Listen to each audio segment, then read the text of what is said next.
அவருடைய சித்தத்தின்படி நமக்கு கொடுக்கும் போது அது நிரந்தரமாக நம்முடைய வாழ்க்கை முழுவதும் அது இருந்து நமக்கு இந்த நேரத்துல அது கஷ்டமாக இருந்தாலும் பின்பாக நம்முடைய வாழ்க்கையில வருகிற ஒவ்வொரு நாட்களும் அது சந்தோஷத்தை கொடுக்கிறதாய், அது சமாதானத்தை கொடுக்கிறதாய், நம்முடைய வாழ்க்கை முழுவதும் நிரந்தரமாக நம்மளோடு கூட இருக்கிறதாய் அமையும்.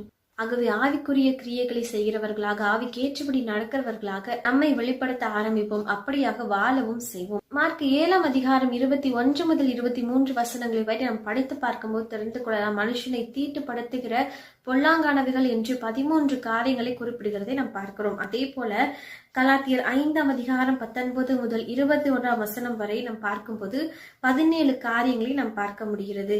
1 கொரிந்தியர் 6ஆம் அதிகாரம் 9ஆம் வசனத்தில் 10 வித மனிதர்களை நாம் பார்க்க முடிகிறது. அதே போல வெளிப்படுத்தின விசேஷம் 21ஆம் அதிகாரம் 8ஆம் வசனத்தில் 8 விதமான மனிதர்களை குறிப்பிடப்பட்டிருக்கிறது. ஆகவே இப்படிப்பட்ட